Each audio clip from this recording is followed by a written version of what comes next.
There's a certain kind of exhaustion only you understand. The kind that comes from thinking so deeply, so constantly, that even your moments of rest feel like unfinished tasks. You know this feeling. You're lying in bed, lights off, the world finally quiet, but your mind refuses to shut down. It runs like a machine you never learned how to power off, replaying conversations, predicting outcomes, crafting arguments for battles that don't even exist yet. You don't choose to overthink. It happens automatically, as if your brain believes that worrying is the price you must pay to stay safe.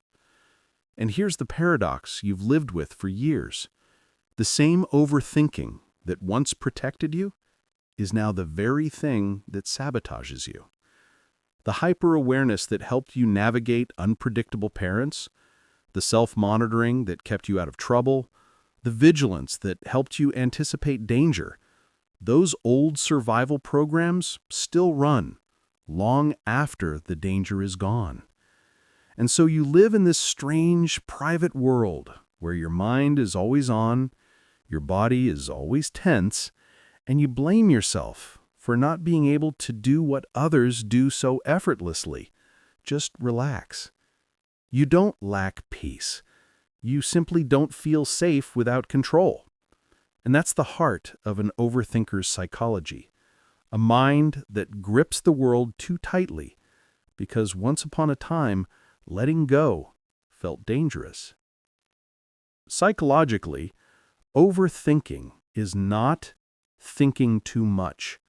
It's hypervigilance turned inward, a neurological habit formed in environments where certainty was rare and emotional safety was inconsistent. Three concepts explain this deeply. 1. Hypervigilance. Originally a trauma response, it trains your nervous system to scan for danger even when none exists. For overthinkers, the threat is no longer external, it's imagined, predicted, rehearsed. 2. The default mode network, DMN. This is the network that activates when your mind wanders. In overthinkers, research shows the DMN becomes overactive, looping thoughts back to fear, self-doubt, and worst-case scenarios. This is why your mind doesn't rest. Its resting state is overthinking. 3. Cognitive overcontrol, a term used in both psychology and neuroscience. It refers to the brain's tendency to rely on excessive analysis instead of emotional regulation. In childhood, this developed to protect you. As an adult, it becomes a form of internal micromanagement, a refusal to trust life unless every variable is accounted for. Your brain was wired to survive uncertainty. Now, it struggles to survive silence. The real cost of overthinking is not time wasted, it's life delayed. The emotional burden is heavy, relentless, repetitive.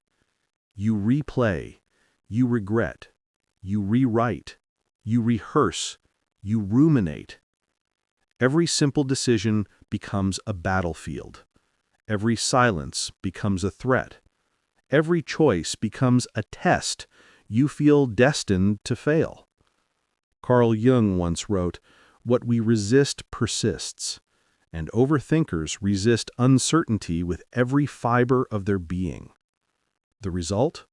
Uncertainty becomes the shadow that follows them everywhere. The deepest wound of the overthinker is this: you sacrificed spontaneity for safety and authenticity for control.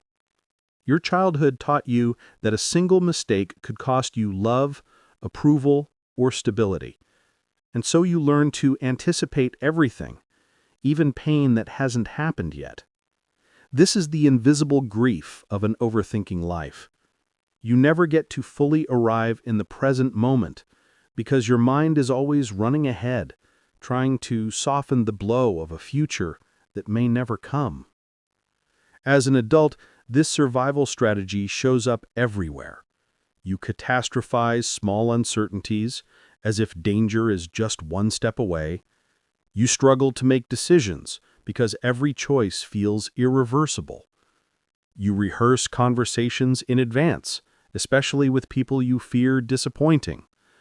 You apologize too quickly, even when you've done nothing wrong. You over-explain your emotions, trying to avoid being misunderstood. You choose caution over opportunity, not because you lack ambition, but because your nervous system equates risk with danger. You feel responsible for everyone's emotional comfort, even when it drains you.